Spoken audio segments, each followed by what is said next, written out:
Good morning, mga ka-business naming minamahal. So nasa Bicol pa rin po tayo.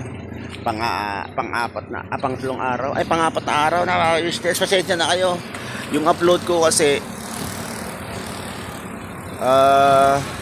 ina-upload ko siya ang tagal, halos dalawang araw. Kagabi lang na-upload kasi di ina-upload ko po siya. Ang nangyari, naubusan ako ng data. So kagabi, buti na lang may laman yung Gcash ni Bayaw. Pasend ako sa kanya ng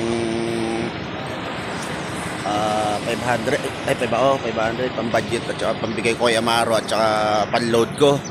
So yun, kaya ngayon lang na-upload mga business, napanis na yung aking upload. So andito pa rin tayo.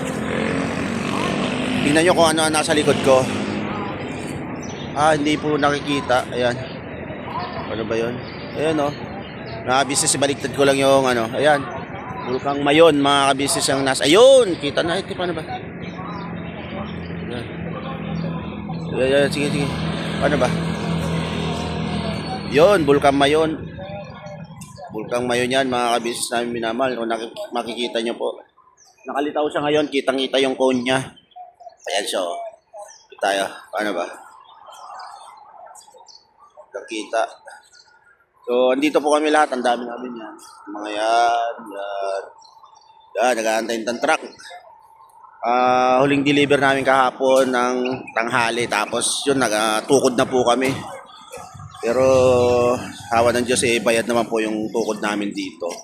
Kaya, yun, nandito si Bayaw. Yan, si Bayaw. Pag-usap sa, isa sa pinakamatitikas na driver dito. Yan. Mabilis po kasi kami mag-deliver. At, yun, ibaliktad ko po yung camera ko mga business. Ano pa bang may chika ko? Kasi dito kasi puro gala kami. Hindi naman po deliver to, hindi trabaho, gala po yata ang pinunta ko dito sa Albay. So 10 araw po kami dito. At dito kami lahat na destino. Marami po kami, hindi lang kami ni Bayaw, marami. Kahapon, dalawang wing van, kung alam niyo po yung wing van na truck. Malaking truck po yun. Nagkakarga siya yata ng Hindi ko alam kung nasa 3,000 o 7,000 kahon box ng libro. Bali dalawa yun, nakargahan kami lahat. Tapos ngayon umalis, nag-aantay po kami sa panibagong truck. Baliktarin ko po yung camera ko So yun, inaantay namin yung truck. At sana nga dumating na mga ka-business namin minamahal. So yun muna ang update. At tanawin nyo ang napakagandang Mayon Volcano. Po siya mga ka-business Natatakpan na nga ng ulap kanina. Basta tuwing umaga pala yan mga business lumilitaw. Ngayon na naman yung mga ulap, natakpan siya. Pero ayan po siya Sa camera po kasi medyo malayo, pero pag nandito ka talaga sa personal mo makikita yan. Nakalitaw siya, ang ganda. Yung hubog niya po ang maganda. Yan siya. Alright, so andito kami sa gasolinahan. Ano po to?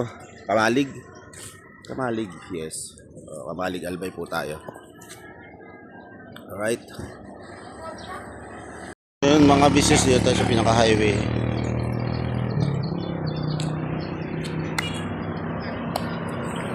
Ito magandang panahon. Umulan kahapon mga business. Ayun, tinatabunan na ng ulap ang Mayon. Hindi na naman po magpapakita yan. Ayun.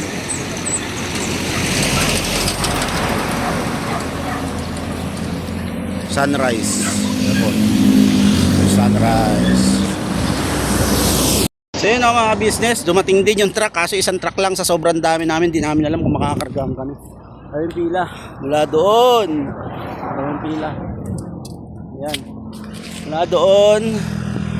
Ayun, Bulkang Mayon, natakpakan na. Mainit. Hanggang doon, nandun yung truck. So isang truck lang to, nagkakarga, preload. Natukod kami halos isang araw. Kasi kahapon, maaga kami natapos. Pagkapananghali natapos na kami. Tapos naghintay na kami ng truck. So may dumating na isa. Kakandagulo na yung mga driver at saka yung mga pinante para makargahan. So yun muna, update tayo. Time check 127 mga ka-business. So andito kami ngayon, Kamalig Albay, bypass to sa Kamalig Albay, at ang nasa likod natin ay ang sikat na Mayon Volcano at natatakpan siya ng ulap kasi kanina umaga napakaganda po niyan mga ka-business. May mga picture tayo na ano. Yun, ganoon lang, trabaho, pasyal sa mga lugar na magaganda. So 2 linggo tayo dito sa Bicol para mag-deliver. So yun lang muna mga update mga ka-business, at titignan ko yung aking driver kung nakakuha na siya ng transmittal niya at kung ilan ang may kakarga namin. Alright? So yun mga ka-business, dito tayo sa bypass sa Kamalig, malapit sa yan, Bulkang Mayon. Yan, may mga palayan. Tsaka dito natakatawa, may mga nagtatanim ng palay mga business. Ayan o. Ayan sila kuya. Ayan o. Yan, tanim-tanim. Ito yung palay. Ganda ng panahon.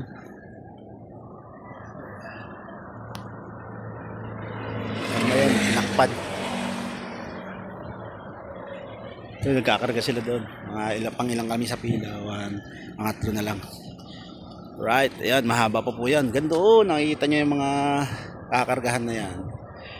Sana makargahan lahat. Kasi linggo na daw yata ulit magkakaroon ng makakaakyat yung truck dito galing ng Bulihan sa Bulacan. So yun mga ka-business, gabi na at nakapagkarga kami kaninang mag-alas 3. So meron tayong kargang 23 Science at 36 English yata yun, Afro Asian. So ang deliver po namin bukas is Tabaco Albay. So 1 oras mula dito sa pinagpaparadahan namin ng biyahe.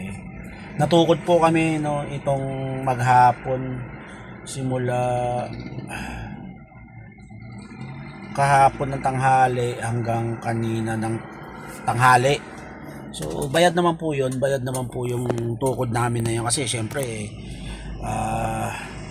hindi naman namin kagustuhan na, di ba, na hindi makapag-deliver kasi yung truck na galing ng Bulacan is hinihintay din namin. So may dumating na isang wing van na truck at nakapagkarga po siya ng 12 yata na L300 van at may mga Tamaro FX din kasama. So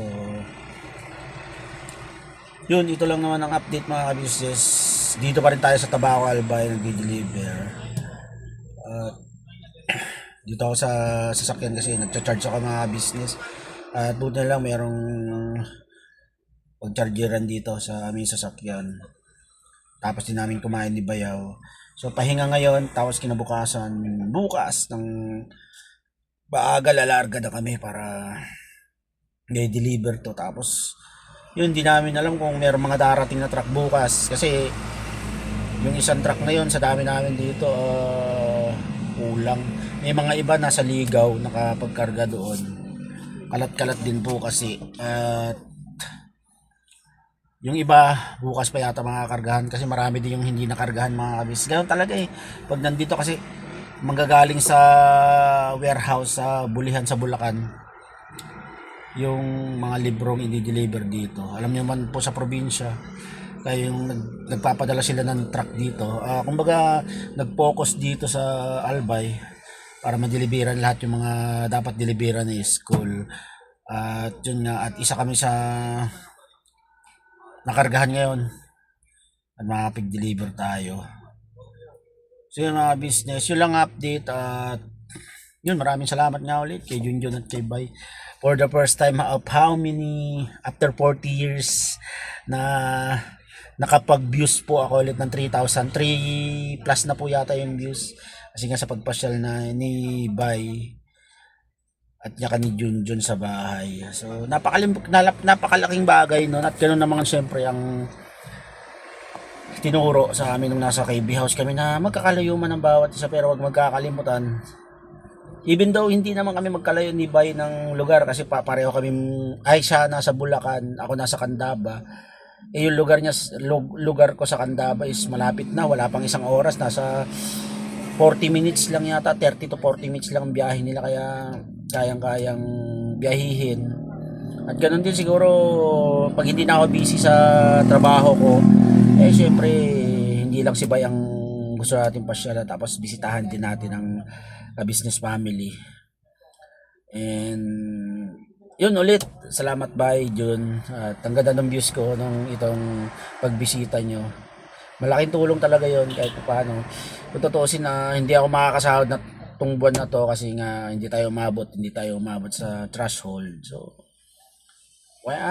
basta ano lang, akin naman eh, may trabaho naman ako kahit paano kumikita tayo na susuportahan natin yung pag-aaral ni Amaro, at saka yun, meron din namang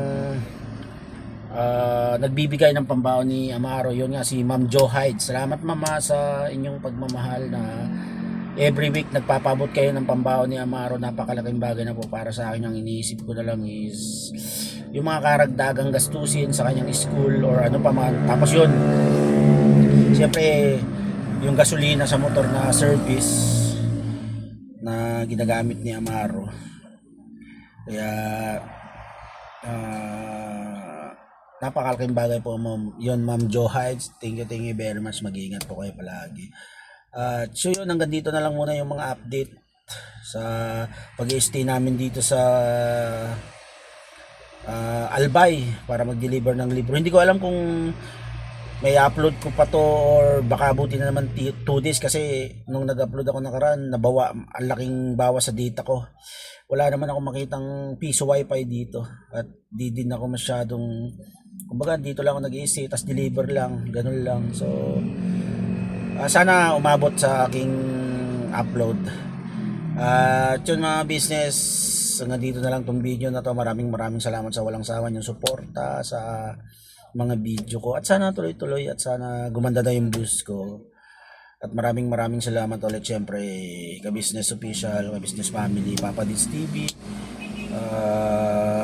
Miss KB official, ka-business family, Famous Budang, at saka yung mga kapatid kong kagwang. Yun, suportahan nyo pa lahat mga business kung paano nyo kayo minahal nung simula. Sana nung ang ka-business ganun pa rin hanggang sa patuloy, at hindi kayo nagsasawang panoorin. Siyempre at ako naman tuloy-tuloy lang din, laban lang tayo sa buhay. At nakakatuwa nga tong trabaho na napasukan ko, siyempre dahil kay Bayaw kung saan tayong lugar dito sa Pilipinas na didistino para mag-deliver ng libro. Napakalaking bagay. Bukod sa nakakapag-travel vlog ako, hindi man ako natuloy sa pagta-travel vlog nung motor na ipinagkaloob sa akin ni Ma'am D, pero nakakapag-travel vlog ako dahil sa trabaho. So granted pa rin yung aking gusto. Bukod sa nakakapag-travel vlog na ako is kumikita pa ako. Kaya thank you din kay Bayaw, sa kapatid ko na fully support sa akin, at hindi kami pinapabayaan ni Amaro. At hindi man ganon yung kalaki yung naitutulong ko ngayon, hopefully makabawi ako sa inyo. At basta ang Diyos na ang bahala sa mga bagay-bagay. Tayo gawin lang natin yung mabuti at ikasasaya natin na wala tayong tinatapakan tao. So yun, we love you all. Never say goodbye. Tomorrow is another day.